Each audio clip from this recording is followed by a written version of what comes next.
Hello everyone, and happy October. It's that spooky time of the year again, so let's celebrate with some creepy videos. Based on all of the amazing movie Mandela effect comments from one of my last videos, I've decided to make a video on just that, 5 movie Mandela effects.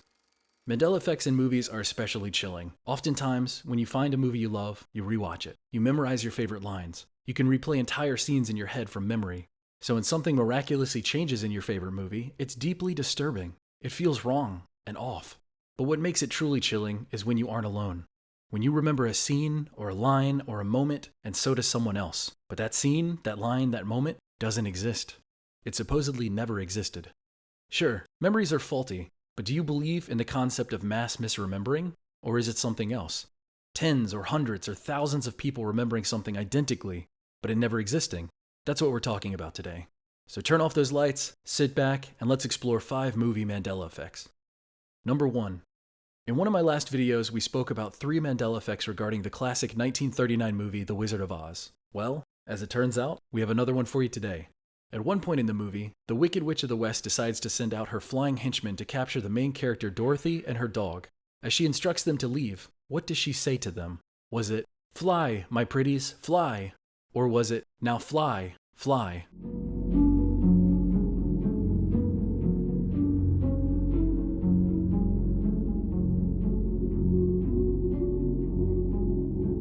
As it is now, the exact quote she gives her flying monkeys is, "Now fly, fly." Is that what you remember? Or do you remember it being something else? It's truly strange how many people remember it being, "Fly, my pretties, fly." All over the internet, you can find residue of this specific phrase.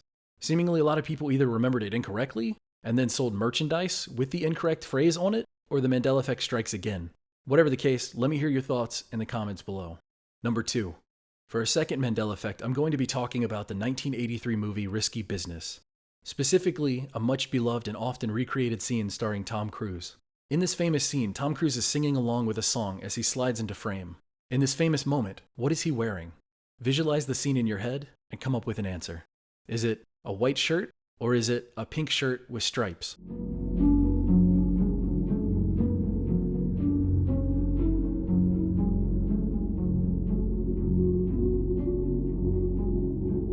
Well, get this. Now, it's actually a pink shirt with stripes. And not only is it a pink shirt with stripes, what else do you remember him wearing during this scene? Did Tom Cruise have sunglasses on during that scene, or not? Well, the answer now is no. He never wore sunglasses during that scene. The creepiest movie Mandela effects always seem to have multiple aspects missing. This time, it's the different shirt and the missing sunglasses. If you did remember the classic look, you aren't alone. Residue of this Mandela effect is all over the internet if you Google this topic. From parody ads and commercials, to The Simpsons, to even Scrubs reenacting this scene. This effect is one of the most compelling and mysterious of the movie Mandela effects. So please, let me hear all of your thoughts about this in the comments below. Number 3. This next Mandela effect is all about the mysterious movie that so many of us remember, but seemingly never existed. That movie? You guessed it, it's Shazam.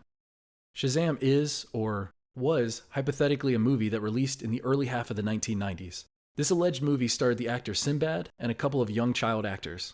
The vague movie plot most remember, myself included, is that the kids unleashed the genie, he granted some wishes, some goofy nonsense happened, and it wrapped up as a simple, generic 1990s family-friendly movie.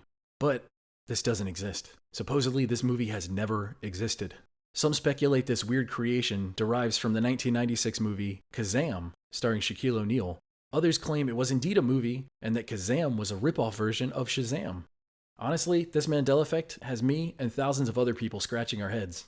If this movie never existed, then where did this mass misremembering come from? Is it really as simple as all of us remembering Shazam incorrectly? How did the vast majority of people arrive at the weird title of Shazam and that it starred Sinbad?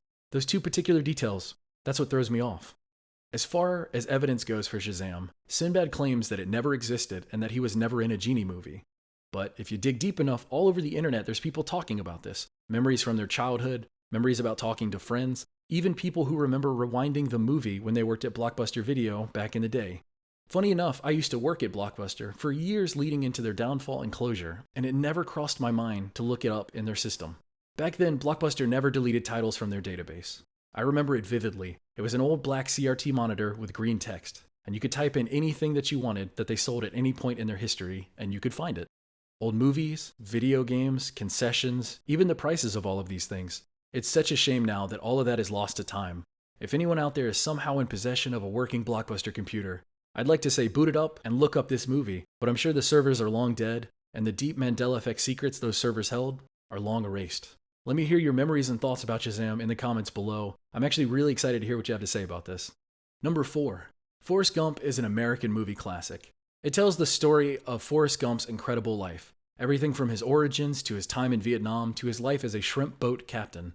His life and his adventures could all be simplified into one very famous and memorable line in Forrest Gump. Forrest Gump is sitting on a bench talking to a woman. He has a box of chocolates in his lap and offers some to the woman. What is the memorable line that he says?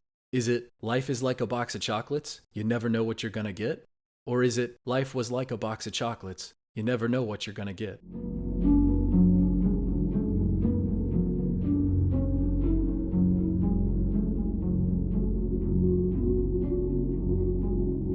The answer is, life was like a box of chocolates, you never know what you're gonna get. What do you think? Is that what you remember? I know many of you out there don't like the single letter or single word Mandela effects, but this one is extremely popular and interesting because of the context of the statement. The two variations are talking about different moments in time. Life is like a box of chocolates, you never know what you're gonna get. This phrase implies life is a mystery that has yet to happen. The correct phrase now, though, is life was like a box of chocolates, you never know what you're gonna get. This implies a very different perspective. Life was like a box of chocolates, as in it's already happened. The pieces were already revealed, the mystery is done. Then it claims you don't know what you're gonna get. But that simply doesn't work with the previous statement. If life was, then it's already over. So, long story short, perhaps most people remember this phrase differently because it makes more sense that way. Maybe that was the point of it, to make you think about the actual statement that was being said. Perhaps it was a mistake that was left in. Or perhaps it was indeed the way many of us remember it, and the Mandela effect strikes again. What words do you remember? Life was or life is? Let me hear it in the comments below. Number 5. This Mandela effect honestly freaks me out. A lot of these weird me out. A lot of these make me scratch my head. Some I can pretty easily dismiss, but this one is chilling if you grew up with the movie E.T. E.T., short for Extra-Terrestrial, is a classic 1982 film by Steven Spielberg. It's all about an alien stranded on Earth and trying to get back home. Over the course of the movie, E.T. befriends some kids, plays dress up, and even learns to speak. One of the most memorable moments is when E.T. finally gets through to the children that it wants to contact its home planet to be rescued. What is the line that E.T. so famously said? Is it, "E.T. phone home"? Or is it, "E.T. home phone"?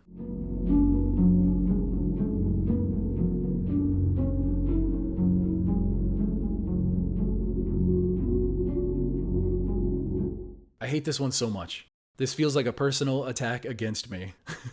The correct phrase is now E.T. home phone. What do you think? Are you as shook as I am? I 100% remember E.T. phone home, but now it's home phone. E.T. wanted to contact his home, not use the kid's home phone. So there you go, that about wraps it up. As I mentioned in the beginning of this video, oftentimes movies can be beloved classics to us, rewatched and enjoyed dozens of times over many years. Here were 5 movie Mandela effects that have seemingly changed from how so many of us remember them to what they are now. Did any of these affect you? Did any of these surprise you? Your comments and thoughts make all of this hard work and effort worth it. Please let me hear all of your opinions below, and stay tuned for my Amazon gift card giveaway, as well as some interesting channel news and updates. To kick things off, congratulations to Mortimer James. You have won my Amazon gift card giveaway. Here's what Mortimer James said. Scariest Mandela effect to me is still Berenstain/Berenstain Bears. I was obsessed with these books, and nothing is going to make me believe it was always Berenstain. Nothing. The Berenstain Bears, that was the first Mandela effect I had ever heard of. Mortimer James, all you have to do is leave a comment under this video with an email address that I can send the Amazon gift card to. Check it there, and boom, you got it. So to everyone else watching and listening, if you want to win a $25 Amazon gift card, just do these 3 things. It's very simple. Thumbs up this video, subscribe to this channel, and answer this question in a comment below. What is your best theory for explaining the Mandela effect? If you like, subscribe, and answer the question that I asked, you win. And trust me, there have been many times I picked a great comment only to find out that the commenter hasn't subscribed. Also be sure to check out the last video I made called A Mandela Effect Mystery Scary Movie. In it, I go real in depth into a specific Mandela effect regarding the horror movie comedy classic, Scary Movie. Unfortunately though, that video was recently demonetized by the studio who made Scary Movie. The claim is that because I used a multi-second long clip from Scary Movie, they can take my video. They can claim it, despite it being legally used under fair use. Is this allowed under YouTube's broken copyright claim system? Yes. This is why I didn't include any relevant clips in this video. Sure, seeing and hearing E.T. say E.T. home phone would have been great, but I simply can't risk it. Even though that clip from Scary Movie was less than 4% of my video, even though the video is educational in nature, even though my video is expressly transformational, the movie studio still gets to claim my whole video as their own and all the ad revenue goes to them. Sounds fair, right? This stuff hurts so many content creators on YouTube, so I try to speak up when I can. But I know no one out there wants to hear about this stuff in every single video. So this will be my one time, then I'll shut up. I won't talk about it again unless something really drastic happens. It's just annoying when time and time again you create content and someone out there decides to falsely claim it as if I'm simply re-uploading their videos, and then they steal all the ad revenue from that video. Even after long legal disputes, if you do eventually get your video back, the lost revenue and money earned is still in their pocket. It's a fundamentally broken system where copyright drifters can take from anyone they please. YouTube rarely does anything about this, and who out there can possibly afford a lawyer on retainer to fight copyright law with a multi-billion-dollar company like YouTube or Google? Not me. Lastly, in regards to this, the worst part is that there is no third party that gets involved after I contest the claim to say, oh yeah, this completely falls under fair use. You're right. Oops, let's give everything back to all time. Instead, the company or the person who made the claim against me gets to decide to let the claim go or not. Meaning the person or company that claimed my video gets to decide if they keep all of my ad revenue or give it back to me. Sounds fair, right? What do you think they're going to do 9 times out of 10? They're going to keep it. Anyway, all this to say, I have a Patreon page in my description box where you can support me outside of YouTube if you're enjoying my content and are in a place where you can help me out. I don't expect anything, so no worries if you can't. It's all good. As a benefit to those who do decide to help me out on Patreon, I release exclusive videos on there every month. Currently, I'm also working on narrating every story in the Scary Stories to Tell in the Dark book trilogy, as well as a 2-part Why We Haven't Found Aliens Yet series. Lots of good stuff to look forward to on Patreon. Tons of great new videos are coming to the channel for everybody else. Thank you all so much for hearing me out, and thanks again for watching, commenting, and being involved in this great community. I'll see you next time with more strange and scary Mandela effects.